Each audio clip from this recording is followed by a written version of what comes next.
ನಮಸ್ಕಾರ. ಎಸ್ಎ ನ್ಯೂಸ್ಗೆ ಸ್ವಾಗತ. ನಾನು ನಿಮ್ಮ ರಾಘವೇಂದ್ರ ಕುಲಕರ್ಣಿ. ಮುಖ್ಯಾಂಶಗಳು, ವಾರ್ತೆಗಳ ವಿವರ. ಗಜೇಂದ್ರಗಢದ ವಾರ್ಡ್ ನಂಬರ್ 22 ಭೂಮರೆಡ್ಡಿ ಪ್ಲಾಟ್ ಬಡಾವಣೆಯ ನಿವಾಸಿಗಳು ಕಳೆದ 20 ವರ್ಷದಿಂದ ಸಂಗ್ರಹವಾಗಿರುವ ಕೊಳಚೆಯಿಂದ ಮುಕ್ತಿ ಯಾವಾಗ ಎಂದು ಪ್ರಶ್ನಿಸುತ್ತಿದ್ದಾರೆ. ಈ ಕುರಿತು ಒಂದು ವಿಶೇಷ ವರದಿ ವೀಕ್ಷಿಸೋಣ.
ನಾವಿವಾಗ ಭೂಮರೆಡ್ಡಿ ಬಡಾವಣೆ ಜವಳಿ ಪ್ಲಾಟ್ನಲ್ಲಿದ್ದೀವಿ. ಸೊ ಇಲ್ಲಿರ್ತಕ್ಕಂಥ ಅವ್ಯವಸ್ಥೆಯನ್ನು ತಾವು ನೋಡ್ತಾ ಇರ್ಬೋದು ಹಿಂದ್ಗಡೆ. ಸೊ ಎಷ್ಟೊಂದು ಗಲೀಜಿದೆ ಅಂದರೆ ಮಳೆ ಬಂದರೆ ಸಾಕು ಇಲ್ಲಿ ಒಂದು ಕೆರೆ ಥರ ಇಲ್ಲಿ ಆಗುತ್ತೆ. ಸೊ ಇದರಿಂದ ಇಲ್ಲಿರ್ತಕ್ಕಂತಹ ಬಡಾವಣೆ ಎಲ್ಲ ಜನತೆಗೂ ಕೂಡ ಬಹಳ ತೊಂದರೆ ಆಗ್ತಾ ಇದೆ. ಇಲ್ಲಿ ಸೊಳ್ಳೆಗಳಿಂದ ಬಹಳಷ್ಟು ರೋಗ ರುಜಿನಗಳು ಕೂಡ ಬರ್ತಾ ಇವೆ. ಸೊ ಇಲ್ಲಿರ್ತಕ್ಕಂಥ ಎಲ್ಲ ಬಡಾವಣೆಯ ಜನತೆ ಈ ಒಂದು ಅಧಿಕಾರಿಗಳಿಗೆ ಸಾಕಷ್ಟು ಮನವಿಯನ್ನು ಸಲ್ಲಿಸಿದ್ದಾರೆ. ಸೊ ಇಲ್ಲಿವರೆಗೂ ಕೂಡ ಯಾವುದೇ ರೀತಿಯಾದಂತಹ ಸ್ವಚ್ಛತೆ ಕೂಡ ಇಲ್ಲಿ ಆಗಿಲ್ಲ.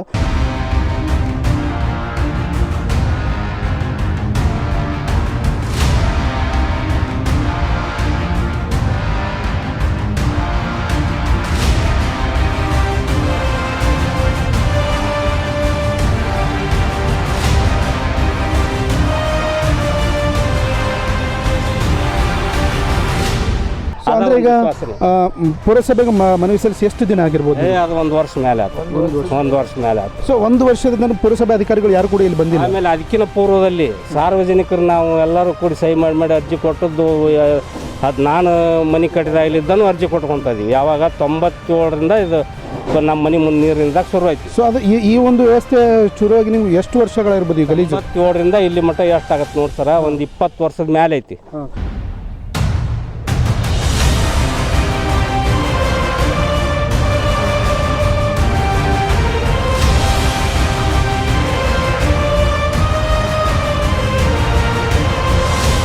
ಸೊ 20 ವರ್ಷದಿಂದ ಇಷ್ಟೇ ಗಲೀಜು ಐತಿ ಇಲ್ಲಿ. ಸೊ ಯಾರು ಕೂಡ ಸ್ವಚ್ಛತೆಯನ್ನು ಮಾಡಿಲ್ಲ. ಬಾವಿ ಇತ್ತು ಅಲ್ಲಿ, ಆ ಬಾವಿಗೆ ನೀರು ಹೋಗಿತ್ತು. ಅದು ಇಷ್ಟು ನೀರು ನಿಂತಿದ್ದಿಲ್ಲ. ಈಗ ಬಾವಿ ತುಂಬಿಡ್ತದು. ಈಗೆಲ್ಲ ಇದ್ರ ತುಂಬ ನೀರಾಯ್ತಿ. ಸೊ ಅಂದ್ರೆ ಗಲೀಜು ನೀರೇ ಬಾವಿ ತುಂಬಿದೆ. ಬಾವಿ ತುಂಬೈತಿ ಹೊರತು ಬೇರೆ ಏನು ನೀರಿಲ್ಲ ಇದ್ರಾಗ. ನಮ್ಮ ಎಸಿಯನ್ಗೆ ನಮಗೊಂದು ಮನವಿ ಬಂದಿದ್ದ ತಕ್ಷಣ ನಾವಿಲ್ಲಿ ಬಂದಿದ್ದೇವೆ. ಸೊ ಇಲ್ಲಿ ಬಡಾವಣೆ ಜನತೆ ಕೂಡ ಇದ್ದಾರೆ, ಅವ್ರನ್ನ ಮಾತಾಡಿಸೋಣ. ಇಲ್ಲಿ ಏನು ಸಮಸ್ಯೆ ಇದೆ ಅದನ್ನು ನಾವು ನೋಡೋಣ ಅಂತ ಹೇಳ್ತಾ. ಸೊ ಇಲ್ಲಿ ಬಡಾವಣೆ ಜನರು ಕೂಡ ಇದ್ದಾರೆ. ಸರ್ ಇಲ್ಲಿ ಏನು ಸಮಸ್ಯೆ ಆಗ್ತಾ ಇದೆ ಅಂತ ನಮ್ಮ ಎಸಿಯನ್ಗೆ ನಮಗೊಂದು ಮನವಿ ಬಂದಿದ್ದ ತಕ್ಷಣ ನಾವಿಲ್ಲಿ ಬಂದಿದ್ದೇವೆ. ಸೊ ಇಲ್ಲಿ ಬಡಾವಣೆ ಜನತೆ ಕೂಡ ಇದ್ದಾರೆ, ಅವ್ರನ್ನ ಮಾತಾಡಿಸೋಣ. ಇಲ್ಲಿ ಏನು ಸಮಸ್ಯೆ ಇದೆ ಅದನ್ನು ನಾವು ನೋಡೋಣ ಅಂತ ಹೇಳ್ತಾ. ಸೊ ಇಲ್ಲಿ ಬಡಾವಣೆ ಜನರು ಕೂಡ ಇದ್ದಾರೆ. ಸರ್ ಇಲ್ಲಿ ಏನು ಸಮಸ್ಯೆ ಆಗ್ತಾ ಇದೆ ಅಂತ ನೋಡ್ರಿ, ಮಳೆ ಆತಂದ್ರೆ ನಾವು ಇರೋಕ್ಕಾಗಲ್ಲ, ಅಷ್ಟು ಊಟ ಮಾಡೋಕ್ಕಾಗಲ್ಲ. ಸೊಳ್ಳಿ ಆಮೇಲೆ ಇದು ಇಡೀ ಗಟರ್ ನೀರು ಅಷ್ಟು ಈ ಏರಿಯಾದ್ದು ನಮ್ಮ ಮನೆ ಮುಂದೆ ಬಂದು ಇಲ್ಲೇ ಸ್ಟಾಕ್ ಆಗೈತಿ. ಅದ್ರದ್ದು ಒಟ್ಟು ಸ್ಮೆಲ್ ಬಂದು ನಮ್ಮ ಮನ್ಯಾಗನ ನೀರು ಇದು ಊಟ ಹೇಳ್ತಾರಪ್ಪ ಅನ್ನೋ ಪರಿಸ್ಥಿತಿ ಆಗೈತಿ. ಹಾವು ಚೋಳು ಇಂಥವು ಇಲ್ಲಿಲ್ಲ ಅನ್ನೋಂಗಿಲ್ಲ. ಆದ್ರೆ ಒಂದೇನಪ್ಪ, ನಮ್ಮದು ವಿಶ್ವಾಸ GS ಪಾಟೀಲ್ ಸಾಹೇಬ್ರಿಗೆ MLA ಅವ್ರಿಗೆ ಮನವಿ ಮಾಡ್ಕೊಂಡಿವಿ. ಮನವಿ ಸಲ್ಲಿಸಿವಿ, DCRಗೆ ಸಲ್ಲಿಸಿವಿ, ಮುನ್ಸಿಪಾಲ್ಟಿಗೆ ಸಲ್ಲಿಸಿವಿ. ಆಮೇಲೆ ಆರೋಗ್ಯ ಇಲಾಖೆ ಮುನ್ಸಿಪಾಲ್ಟಿಯಾಗಿದ್ದ ಸಾಹೇಬ್ರಿಗೂ ಹೇಳಿವಿ. ಅವ್ರು ಏನಂತಾರೆ, ಈಗ ಸಾಹೇಬ್ರಿಗೆ ಮನವಿ ಕೊಟ್ಟಿವಿ, ಸಾಹೇಬ್ರು ದುಡ್ಡು ಸ್ಯಾಂಕ್ಷನ್ ಮಾಡ್ರ, ಇನ್ನೇನು ಬಾಧನ ಹೋಗೋದಿಲ್ಲ, ನಿಮ್ಮ ಕೆಲಸ ತುರ್ತಾಗತ್ತ, ದುಡ್ಡು ಬಂದೈತಿ ಅಂತ ಹೇಳ್ಯಾರ. ಅಂದ್ರೆ ಈಗ ಪುರಸಭೆಗೆ ಮನವಿ ಸಲ್ಲಿಸಿ ಎಷ್ಟು ದಿನ ಆಗಿರ್ಬೋದು? ಅದು ಒಂದು ವರ್ಷ ಮೇಲೆ ಆಯ್ತು. ಒಂದು ವರ್ಷ ಮೇಲೆ ಆಯ್ತು. ಸೊ ಒಂದು ವರ್ಷದಿಂದ ಪುರಸಭೆ ಅಧಿಕಾರಿಗಳು ಯಾರು ಕೂಡ ಇಲ್ಲಿ ಬಂದಿಲ್ಲ. ಆಮೇಲೆ ಅದಕ್ಕಿಂತ ಪೂರ್ವದಲ್ಲಿ ಸಾರ್ವಜನಿಕರು ನಾವು ಎಲ್ಲರೂ ಕೂಡಿ ಸಹಿ ಮಾಡಿ ಅರ್ಜಿ ಕೊಟ್ಟದ್ದು. ಅದು ನಾನು ಮನೆ ಕಟ್ಟಿದಾಗಲಿದ್ದನು ಅರ್ಜಿ ಕೊಟ್ಕೊತಾ ಇದೀವಿ. ಯಾವಾಗ 97ರಿಂದ ಇದು ನಮ್ಮ ಮನೆ ಮುಂದೆ ನೀರು ನಿಂದಾಗ ಶುರು ಐತಿ. ಸೊ ಅದು ಈ ಒಂದು ವ್ಯವಸ್ಥೆ ಶುರುವಾಗಿ ನಿಮ್ಗೆ ಎಷ್ಟು ವರ್ಷಗಳಿರ್ಬೋದು ಈ ಗಲೀಜು? 27ರಿಂದ ಇಲ್ಲಿ ಮಟ್ಟ ಎಷ್ಟಾಗತ್ತೆ ನೋಡಿ ಸರ, ಒಂದು 20 ವರ್ಷದ ಮೇಲೆ ಐತಿ.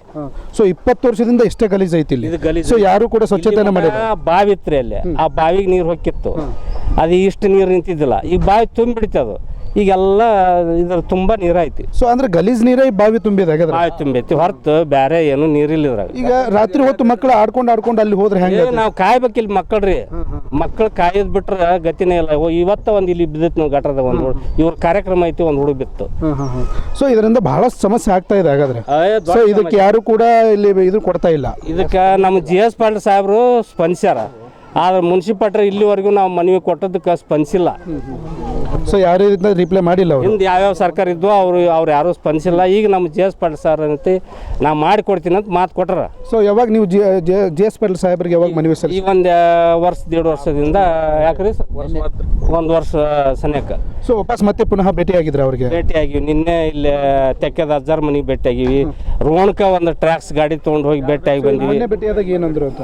ಅಲ್ಲಿ ಮಾಡಿ ಕೊಡ್ತೀನಿ, ಆಗೈತಿ ದುಡ್ಡು, ಒಂದು ಸ್ವಲ್ಪ ಟೆಂಡರ್ ಕರಿಬೇಕ್ರಿ, ನಿನ್ನ ಟೆಂಡರ್ ಕರಿಬೇಕು, ಮಾಡಿ ಕೊಡ್ತೀನಿ ನಿಮ್ಮ ಕೆಲಸನ ಅಂತ ಹೇಳಿ. ಶಾಸಕರು ಈ ಒಂದು ಜಾಗಕ್ಕೆ ಬಂದು ಹೋಗಿದಾರೆ ಅಂತ? ಬಂದು ಹೋಗ್ಯಾರ್ರಿ.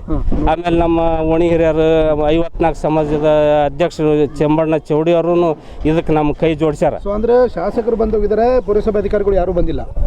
ಅವ್ರು ಬಂದಾಗ ಸಾಹೇಬ್ರು ಬಂದಾಗ ಅಟ ಉಳ್ ಟೈಮ್ನಾಗ ಇಲ್ಲಿ ಹಾಗೆ ಇಲ್ಲ ಅವರು ಬಂದಿಲ್ಲ. ಏನೇನು ಸುದ್ದಿ ತೆಗಿಬೇಡ್ರಿ, ಅವ್ರು ಗಟಾರ ಬಳಿಯವ್ರು ಬಂದ್ರೆ ಸಹಿತ ನೀರು ನಿಂತೈತಿ, ನಾವೇನು ಮಾಡೋಣ ಅಂತ ಹೊಳ್ಳಿ ಹೋಗ್ತಾರ. ಸೊ ಇದರಿಂದ ಎಷ್ಟು ಸಮಸ್ಯೆ ಆಗ್ತೈತಿ ಇಲ್ಲಿ ಬಡವರ ಜನತೆಗೆ ಅಂತ? ಯಾರ ಮನೆ ಕಟ್ಬೇಕಂತ ತರ ತೆಗಿಯಕ್ಕೆ ನಿಂತ ಮನೆ ತರದ ನೀರು ಬರ್ತಾವ, ಅಷ್ಟು ನೀರು ನಿಂತೈತಿ, ಜಲ ಅಲ್ಲಿ ಒತ್ತುತ್ತ. ರಾತ್ರಿ ನಾವು ಕದ ತಕೊಂಡ್ ಕುಂದ್ರಂಗಿಲ್ಲ. ಸೊ ಈಗ ಶಾಸಕರ ಹೇಳಿಕೆ ಪ್ರಕಾರ ನಿಮ್ಗೆ ಭರವಸೆ ಇದೆಯಾ, ಮಾಡ್ತಾರ ಅಂತ? ನಮಗೊಂದಿಟ್ಟು ಒಂದು 50% ಮೇಲೆ 80% ಮಟ್ಟ ನಮಗೆ ಸಾಹೇಬ್ರ ಆಶ್ವಾಸನೆ ಕೊಟ್ರ. ನಾವು ಅವ್ರಿಗೆ ಸ್ಪಂದಿಸ್ತೀವಿ, ನೀವು ನಮ್ಗೆ ಇದೊಂದು ದಾರಿ ಮಾಡಿ ಕೊಟ್ರಿ ಅಂದ್ರೆ ಶಿವರಾಜ್ ಗೋಡ್ಪಾಡಿ ಅವರು ಒಪ್ಕೊಂಡ್ರಿ, ಇದಕ್ಕೆ ಯಾಕೆ ಹೊಲ್ಲಕ್ರಿ ಮಾಡೋಣ ಅಂತೇಳಿ. ಸೊ ಕಾರಣ ಏನು, ಇಷ್ಟು ನೀರು ನಿಂದಿರ್ಲಿಕ್ಕೆ ಕಾರಣ ಏನಿರ್ಬೋದು ಸರ್? ಇಲ್ಲಿ ಮಟ್ಟ ಅದು ಡ್ರೈನೇಜ್ ನೀರು ಅಂತಂದು ಶಿವರಾಜ್ ಗೋರ್ಪಡೆ ಸರ್ ಏನಂದ್ರು, ಇದು ಪೂರಾ ಸರ್ಕಾರಿ ಹಳ್ಳ ಮುಟ್ಟೋದ್ರೆ ನಾನು ದಾರಿ ಕೊಡ್ತೀನಿ, ಇಲ್ಲೇ ನೀರು ಬಿಡ್ತೀವಿ ಅಂದ್ರೆ ಬೇಡ ಅಂತ ಅಂದಿದ್ರು. ಈಗ GS ಪಾಟೀಲ್ ಸರ್ ಸರ್ಕಾರಿ ಹಳ್ಳದ ಮಟ್ಟನೂ ಅನುಕೂಲ ಮಾಡಿಕೊಟ್ರ, ದುಡ್ಡು ಗಿಡ್ಡು ಬಂದೈತಂತ. ಇದು ಆಶ್ವಾಸನೆ, ಇನ್ನೂ ಕೆಲಸ ಚಾಲು ಆಗೋ ಮಟ್ಟನೂ ನಮ್ಗೇನು ಇದಿಲ್ಲ. ಅಂದ್ರೆ ಈಗ ಮಳೆ ಬಂದಾಗ ಅಷ್ಟೇ ನೀರು ತುಂಬುತ್ತಾ ಇದೆ, ಯಾವಾಗಲೂ ನೀರು ಇನ್ನು ಒಂದು ವರ್ಷ ಬಂದು ಇದು ಕೆಲಸ ಆಗಲಿಲ್ಲ ಅಂದ್ರೆ ಇನ್ನೂ ಒಂದು ವರ್ಷಕ್ಕೆ ಬರ್ರಿ ಹಿಂಗ ಇರ್ತೈತಿ, ಬ್ಯಾಸ್ಗ್ಯಾ ಬರ್ರಿ ಹಿಂಗ ಇರ್ತೈತಿ, ಮಳೆಗಾಲದಾಗ ಬರ್ರಿ ಹಿಂಗ ಇದು ಎಟ್ಟ ಹೋಗಂಗಿಲ್ಲ. ಸೊ ಈ ಸಮಸ್ಯೆಗೆ ಪರಿಹಾರ ಅಂದ್ರೆ ಈಗ ಪುರಸಭೆಯವರು ಬಂದು ಇಲ್ಲಿ ಸ್ವಚ್ಛತೆ ಮಾಡಬೇಕು. ಈಗ ಶಾಸಕರೇ ಹೇಳಿದ ಪ್ರಕಾರ ಅವರು ಭರವಸೆ ನೀಡಿದ್ದಾರೆ ನಿಮ್ಗೆ. ಶಾಸಕರು ಎಲ್ಲಿ ಮಟ್ಟ ಹೇಳ್ಯಾರ ಸರ್ ಅಂದ್ರ, ಈ ನೀರ್ನ ನಿಂದ್ರಲ್ಲಂಗ ನೋಡ್ಕೋರಿ ಅಂತ ಹೇಳಿದ್ರು. ಸಾಹೇಬ್ರ ಕಡೆ ತಪ್ಪಿಲ್ಲ, ಇಲ್ಲಿ ಒಂದು 4 ಗಾಡಿ ಬಿಟ್ಟು 5 ಗಾಡಿ ನೀರು ಹೇರೋ ಟ್ಯಾಂಕರ್ ಗಟರ್ ನೀರು ಹೇರ್ತಾವಲ್ಲ, ಅಥವಾ ಈ ಪಾಯ್ಕ್ಯಾನ್ ತುಂಬಿದ ನೀರು ಹೇರ್ತಾವು, ಅವನ್ನ ತೊಗೊಂಬಂದು ಮೊದಲು ಹೇರಿಸ್ರಿ, ಅವ್ರ ತ್ರಾಸು ನೋಡೋದಾಗೋದಿಲ್ಲ ಅಂದ್ರೆ ಸಾಹೇಬ್ರು. ಅವ್ರು ಮುನ್ಸಿಪಾಲ್ಟಿ 2 ದಿನ ಹೇರಿಸಿದ್ರು, ಒಂದೊಂದು 2 ಗಾಡಿ ಹಂಗೆ ಗಪ್ಪಾಗ್ಬಿಟ್ರು. 2 ದಿನ ರೀ ಗಪ್ಪಾಗ್ಬಿಟ್ರು. ಸೊ ಸುಮಾರು ವರ್ಷಗಳಿಂದ ನೀವು ಮನವಿ ಸಲ್ಲಿಸ್ಕೊಂಡಿದ್ದೀರಿ, ಯಾವುದೇ ರೀತಿಯಾದಂಥ ಇಲ್ಲಿ ಸಮಸ್ಯೆಗೆ ಪರಿಹಾರ ಸಿಕ್ಕಿಲ್ಲ ನಿಮ್ಗೆ? ಸಾರ್ವಜನಿಕವಾಗಿ ಓಣ್ಯಾನವ್ರು ಹೊಸರು ಸಹಿ ಮಾಡಿ ಮನವಿ ಸಲ್ಲಿಸೋದು ಆಗೈತಿ ಎಲ್ಲ.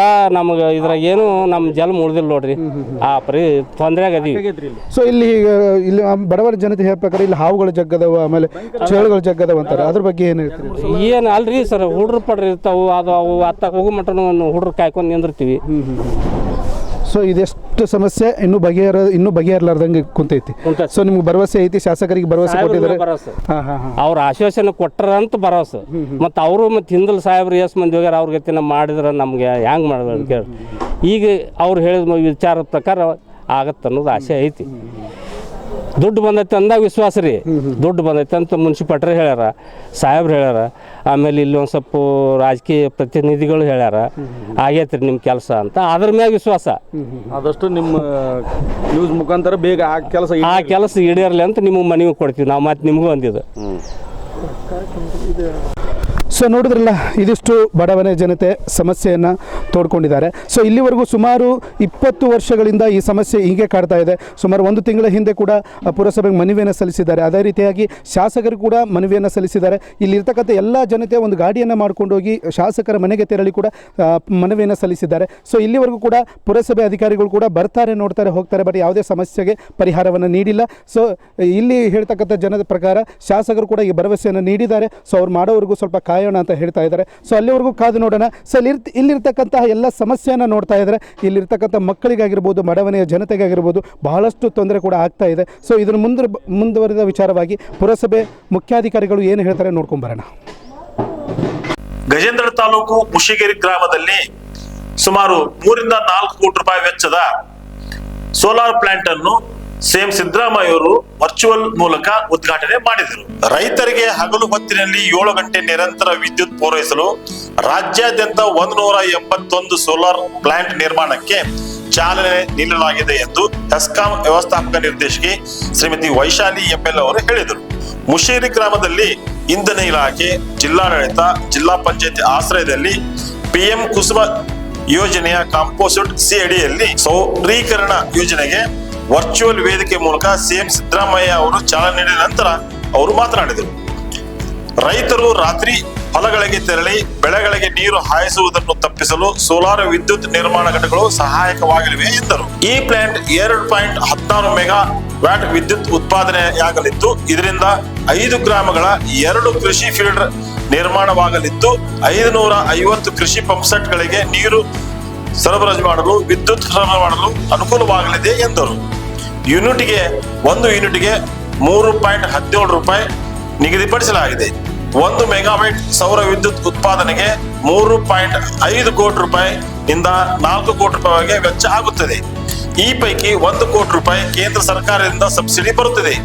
ಈ ಎಲ್ಲ ಅಂಶಗಳನ್ನು ಆಧರಿಸಿ ಕರ್ನಾಟಕ ವಿದ್ಯುತ್ ಶಕ್ತಿ ನಿಯಂತ್ರಣ ಆಯೋಗವು ಪ್ರತಿ ಯೂನಿಟ್ಗೆ ವಿದ್ಯುತ್ಗೆ ಗರಿಷ್ಠ 3 ರೂಪಾಯಿ 17 ಪೈಸಾ ನಿಗದಿಪಡಿಸಿದೆ ಎಂದು ಹೆಸ್ಕಾಂ ಅಧ್ಯಕ್ಷ ಸೈಯದ್ ಅಜಫೀರ್ ಖಾದ್ರಿ ಅವರು ಮಾಹಿತಿ ನೀಡಿದರು.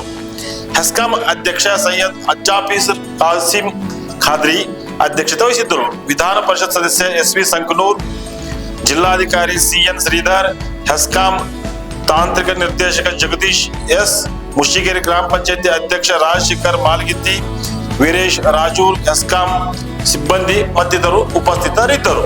ಈಗ ಫೈನಾನ್ಸ್ ಅಂದ್ರೆ ಹಣಕಾಸು, ರಾಜ್ಯ ಹಣಕಾಸು ಆಗಿರ್ಬೋದು, ಕೇಂದ್ರ ಹಣಕಾಸು ಬರ್ಬೇಕಾದ್ರೆ ಫಸ್ಟ್ ಪ್ರಯಾರಿಟಿ ಸ್ವಚ್ಛತೆ ಮತ್ತು ಕುಡಿಯ ನೀರಿಗೆ ಇರುತ್ತೆ. ಕುಡಿಯ ನೀರಿಗೆ ಬಂದಾಗ ಅವರು ಈ ರೀತಿ ಒನ್ ಟೈಮ್ ಏನಾದ್ರೂ ಮೋಟರ್ಗಳಿಗೆ ಅವ್ರಿಗೆ 1-2-3 ಮೋಟರ್ ಅಥವಾ ಹಳ್ಳಿಗೆ ಒಂದೊಂದು ಮೋಟರ್ ಇದಿರ್ಬೋದು, ಪಂಪ್ ಅವರಲ್ಲಿ ಇರ್ಬೋದು, ಅದಕ್ಕೆ ಕೆಪಾಸಿಟಿಗೆ ತಕ್ಕ ಹಾಗೆ ಅವ್ರು ಏನಾದ್ರೂ ಒನ್ ಟೈಮ್ ಇನ್ವೆಸ್ಟ್ ಮಾಡಿದ್ರೆ ಯಾವ ಹೆಸ್ಕಾಂ ಯಾವ ಕಂಪನಿಗೂ ಕೂಡ ಅವರು ಕಾಯ್ಬೇಕಾಗಿಲ್ಲ, ಬಿಲ್ ಪಾವತಿಸ್ಬೇಕಾಗಿಲ್ಲ. ಅವರೇ ಉಳಿದ ಎನರ್ಜಿನ ನಮ್ಗೆ ಅವರು ನಮ್ಮ ಗ್ರಿಡ್ಡಿಗೆ ಅವರು ಇದು ಮಾಡ್ಬೋದು. ಆ ರೀತಿ ಹೆಚ್ಚಾಗಿರೋ ಎನರ್ಜಿನ, ಉದಾಹರಣೆ ಸೋಲಾರ್ ರೂಫ್ ಟಾಪ್ ಅಂತ ಬಂದಿದೆ. ಅವರಿಗೆ ಅದು ಸ್ವಲ್ಪ ಏನಾರ ಜಾಸ್ತಿ ಕನ್ಸಂಪ್ಷನ್ಗಿಂತ ಜಾಸ್ತಿ ಪ್ರೊಡಕ್ಷನ್ ಆಯಿತು ಅಂದರೆ ಅದನ್ನ ನಮಗೆ ಮಾರ್ತಾರೆ. ಅವರು ಬಳಸ್ಕೊಂಡು ಮಾರೋ ಅಂಥ ಸ್ಕೀಮ್ಗಳು ಸೋಲಾರ್ ರೂಫ್ ಟಾಪ್ ಇವೆಲ್ಲ ಕೂಡ ಈ ರೀತಿ ಕೂಡ ಅವರಿಗೂ ಅನುಕೂಲ, ಅವ್ರಿಗೆ ಆದಾಯನೂ ಕೂಡ. ಇದು ಒನ್ ಟೈಮ್ ಇನ್ವೆಸ್ಟ್ ಮಾಡಿದ್ರೆ ಸುಮಾರಷ್ಟು ಈಗ ಕುಸುಮ್ ಬಿ ಎಲ್ಲ ಅಥವಾ ಸೋಲಾರ್ ರೂಫ್ ಟಾಪ್ ಇವೆಲ್ಲದೂ ಕೂಡ ಒಂದು 25 ವರ್ಷ ಹಾಕಿರೋ ಅಮೌಂಟು 5 ವರ್ಷದಲ್ಲೇ ಬಂದ್ಬಿಡುತ್ತೆ. ನಾವು ಲೆಕ್ಕ ಹಾಕಿದಾಗ ಇವನ್ ಕುಸುಮ್ ಸೀನು ಅಷ್ಟೇ, ಅವ್ರಿಗೆ ಸಿರಾಜ್ ಅವರೆಲ್ಲ ಲೆಕ್ಕ ಹಾಕಿರ್ತಾರೆ ಎಷ್ಟು ವರ್ಷ ನಾನು ಹಾಕಿರೋ ಬಂಡವಾಳ ವಾಪಸ್ ಬರುತ್ತೆ ಅಂತ ಲೆಕ್ಕ ಹಾಕಿರ್ತಾರೆ. ಹಾಗಾಗಿ 5-7 ವರ್ಷ ಮ್ಯಾಕ್ಸಿಮಮ್. ಆಮೇಲೆ ಉಳಿದಿದ್ದು 19 ವರ್ಷ ಫುಲ್ ಇನ್ಕಮ್ ಅವರಿಗೆ. ಬರೀ ಮೇಂಟೆನೆನ್ಸ್ ಕೂಡ ಆರಾಮ್ ಅವರಿಗೆ. ನೋಡಿ, ನೀರು ಹೊಡ್ಕೊಂಡ್ಬಿಟ್ರೆ ಆಯ್ತು, ಯಾಕಂದ್ರೆ ಡಸ್ಟ್ ಕುತ್ಕೊಳ್ಳೋದ್ರಿಂದ ಹಾಗಾಗಿ ನೀರು ಮೇಲ್ಗಡೆ ಹಾಯಿಸ್ಬಿಟ್ರೆ ವರ್ಷದೆಲ್ಲ ಕಷ್ಟ ಆಗ್ತದೆ. ನೀರು ಹಾಯಿಸ್ಬಿಟ್ರೆ ಧೂಳು ಹೋಗ್ಬಿಟ್ರೆ ಆಯ್ತು, ಆಗ ಅದು ಮೇಂಟೆನೆನ್ಸ್ ಕರೆಕ್ಟಾಗಿ ಆಗುತ್ತೆ. ಸೋಲಾರ್ ಎನರ್ಜಿನೂ ಕೂಡ ಜಾಸ್ತಿ ಜನರೇಟ್ ಆಗುತ್ತೆ. ನೆಕ್ಸ್ಟ್ ಇದು ಮೇಂಟೆನೆನ್ಸ್ ಫ್ರೀ, ಒಳ್ಳೆ ಆದಾಯ ಬರುವಂತಹ ಒಂದು ಸ್ಕೀಮು. ಅದಕ್ಕೆ ನಾನು ಕುಸುಮ್ ಸಿ ಜೊತೆ ಕುಸುಮ್ ಬಿ ಆಗಿರ್ಬೋದು, ಸೋಲಾರ್ ರೂಫ್ ಟಾಪ್ ಕೂಡ ಮನೆ ಮೇಲೆ ಹಾಕ್ಲಿಕ್ಕೆ ಅದು ಕೂಡ ಸರ್ಕಾರದಿಂದ ಒಂದು ಸ್ಕೀಮ್ ಇದೆ, ಸೂರ್ಯಗರ್ ಅಂತ ಒಂದು ಸ್ಕೀಮ್ ಇದೆ. ಅದರಲ್ಲೂ ಕೂಡ 1 ಕಿಲೋವ್ಯಾಟಿಗೆ 18,000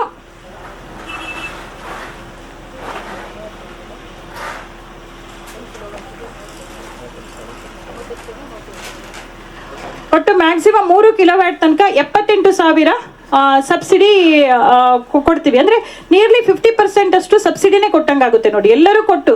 ಯಾಕೆಂದರೆ ಹಿಂದೆ ಶೌಚಾಲಯ ಎಲ್ಲ ನಾವು ಮಾಡಬೇಕಾದ್ರೆ ಏನು ಮಾಡ್ತಾ ಇದ್ರು, ಆ್ಯಕ್ಚುಲಿ ಪ್ರತಿಯೊಬ್ಬರು ಡ್ಯೂಟಿ ಅದು. ಯಾಕೆಂದರೆ ನಮ್ಮ ಮನೆಯಲ್ಲಿ ಒಂದು ಮನೆ ಹೇಗಿರ್ತೀವಿ ಅದೇ ರೀತಿ ಶೌಚಾಲಯ ಇರಬೇಕು, ನಮ್ಮ ಕೆಲಸ.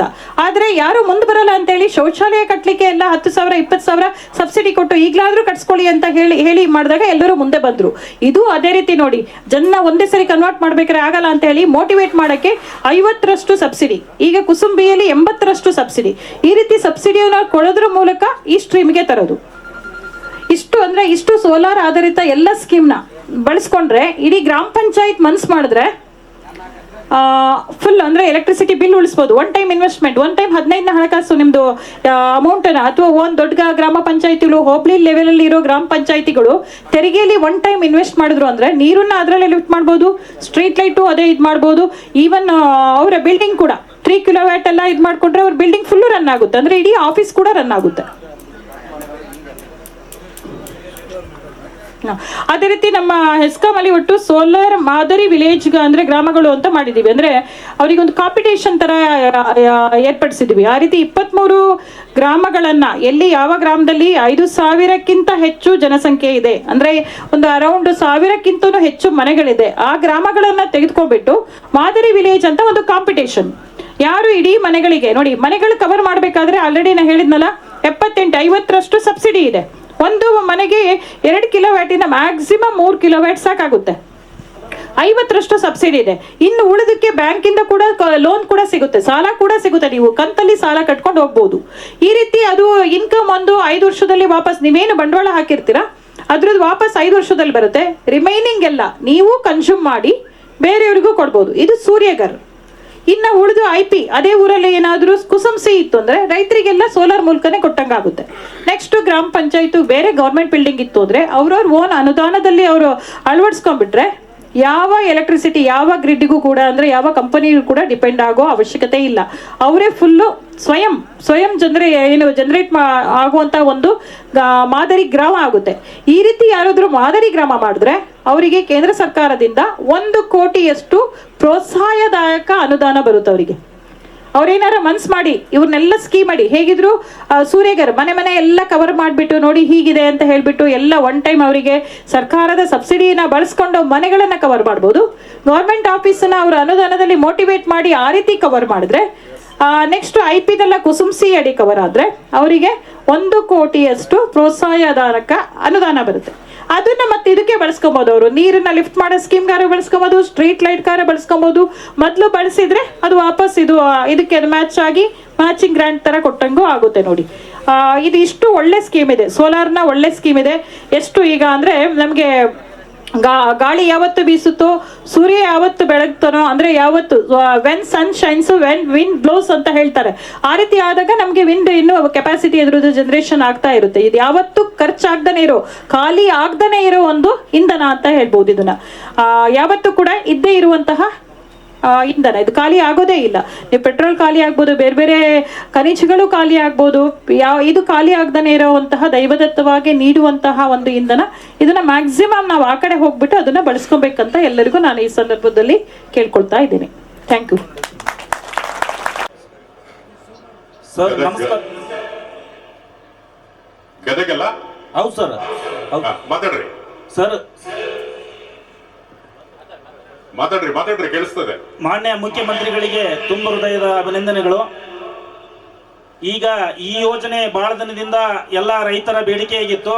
ತಾವು ಧೀಮಂತ ನಾಯಕರು ಹಾಗೂ ರೈತಪರ ಚಿಂತಕರಾಗಿರುವುದರಿಂದ ರಾತ್ರಿ ಹೊತ್ತು ರೈತರಿಗೆ ಅನಾನುಕೂಲ ತೊಂದರೆ ಆಗಿರುವುದರಿಂದ ಹಗಲು ಹೊತ್ತಿನಲ್ಲಿಯೇ ಈ ಒಂದು ಯೋಜನೆ ಮಾಡಿರುವುದರಿಂದ ತಮ್ಮ ಸರ್ಕಾರಕ್ಕೆ ಇಂಧನ ಸಚಿವರಾಗಿರ್ತಕ್ಕಂಥ ಜಾರ್ಜ್ ಸಾಗರ್ ಅವರಿಗೆ ನಮ್ಮ ಗದಗ ಜಿಲ್ಲೆಯ ಎಲ್ಲ ರೈತರ ಪರವಾಗಿ ತುಂಬ ಹೃದಯದ ಅಭಿನಂದನೆಗಳನ್ನು ನಾನು ರೈತರ ಪರವಾಗಿ ತಮ್ಮ ಸರ್ಕಾರಕ್ಕೆ ಸಲ್ಲಿಸ್ತಾ ಇದ್ದೇನೆ. ಸಂಕನೂರ್ MLC ಸಂಕನೂರ್, ಇದು ಯಾವಾಗ ಪ್ರಾರಂಭ ಆಯ್ತು ಗೊತ್ತಾ? ಕೇಂದ್ರ ಸರ್ಕಾರದಲ್ಲಿ ಮಾನ್ಯ ಮುಖ್ಯಮಂತ್ರಿಗಳಿಗೆ, ಮಾನ್ಯ ಸಿದ್ದರಾಮಯ್ಯ ಅವರಿಗೆ ನಮಸ್ಕಾರಗಳು. ಸರ್ಗೆ ತಮಗೆ ನಾವು ಅಭಿನಂದನೆ ಸಲ್ಲಿಸ್ತೀನಿ. ಇಂಧನ ಸಚಿವರಿಗೆ ಕೂಡ ಅಭಿನಂದನೆ ಸಲ್ಲಿಸ್ತೀನಿ. ಕೇಂದ್ರ ಸರ್ಕಾರ 2019 ಈ ಕುಸುಮ ಯೋಜನೆ ಜಾರಿ ತಂದಾರ, ಅದನ್ನು ನೀವು ಇಂಪ್ಲಿಮೆಂಟ್ ಮಾಡಿರಿ ಸರ್. ಆದ್ರೆ ಹಿಂದಿನ ಸರ್ಕಾರ ಮಾಡಿಲ್ಲ ಅಂತಲ್ಲ, ನೀವು ಯಾವುದೇ ಒಂದು ಯೋಜನೆ ಜಾರಿ ಅದು ಟೈಮ್ ತೊಗೊಂತ ಸರ್. ಅವರು ಪ್ರಯತ್ನ ಮಾಡ್ಯಾರ. ಅದ್ರ ಭಾಗ್ಯ ಏನಪ್ಪ ಅಂದ್ರೆ ನಿಮ್ಮ ಅವಧಿಯೊಳಗೆ ಇದು ಜಾರಿ ಮಾಡಿರಿ, ಇಂಪ್ಲಿಮೆಂಟ್ ಮಾಡಿರಿ. ತುಂಬ ಹೃದಯದ ಅಭಿನಂದನೆಗಳನ್ನ ಸರ್ಕಾರಕ್ಕೆ, ನಿಮಗೆ ಮತ್ತು ಇಂಧನ ಸಚಿವರಿಗೆ ನಾ ಸಲ್ಲಿಸಲಿಕ್ಕೆ ಬಯಸ್ತಾ ಇದ್ದೇನೆ ಸರ್. Thank you. ಅದನ್ನ ಜನಗಳಿಗೆ ಮೆಸೇಜ್ ಹೋಗ್ಬೇಕು ಸರಿಯಾಗಿ ರೀತಿಯಲ್ಲಿ. ಮಾತಾಡ್ತಿದ್ದ ಸರ್ಕಾರ ಪ್ರಯತ್ನನೇ ಮಾಡಲಿಲ್ಲ. ಹಂಗನ್ ಮಾಡಿ ಸರ್, ಮಾಡಿ ಸರ್. Time ತಗೊಂತ sir. 2021 ಪ್ರಾರಂಭ ಸರ್. ನಮ್ದು ಕೇಂದ್ರ 2019 ಇಂಪ್ಲಿಮೆಂಟ್ ಮಾಡಿಲ್ಲ ಸರ್. ಮೋದಿ ಅವರು 2019 ಜಾರಿ ತಂದಾರ. ಇದು ಎಲ್ಲ ಜಗ ರೈತರ ಜಗ ಕೊಡ್ಬೇಕಲ್ಲ ಸರ್. ನೋಡಪ್ಪ, ಇದು ಕೇಂದ್ರ ಸರ್ಕಾರದ ಪ್ರೋಗ್ರಾಮು. ಎಸ್ ಸರ್ ಬಟ್ ನಿಮ್ದು ಕಾಂಟ್ರಿಬ್ಯೂಷನ್ ಐತಿ, ನಿಮ್ ಕಾಂಟ್ರಿಬ್ಯೂಷನ್ ಐತಿ ಸರ್. ನಿಮ್ ಸಹಕಾರ 50%. ಅಭಿನಂದನೆಗಳು ಸರ್, ಅಭಿನಂದನೆಗಳು. ನಿಮ್ ಕೇಂದ್ರ ಸರ್ಕಾರದ 30%. ಹೇಳೋಣ ಸರ್, ಜಾಸ್ತಿ ಮಾಡೋಣ ಅಂತ ಹೇಳೋಣ ಅವ್ರಿಗೆ. ಈಕ್ವಲ್ ಶೇರ್ ಮಾಡೋಣ ಅಂತ ಹೇಳ್ತೀವಿ ಸರ್. ನೀನು ಹೇಳು, ಅವ್ರಿಗೆ ಹೇಳ್ಬೇಕು. ಎಸ್ ಸರ್ 80 ಮಾಡ್ರಿ ಅಂತ ಹೇಳ್ಬೇಕು ಅವ್ರಿಗೆ. Okay sir, thank you.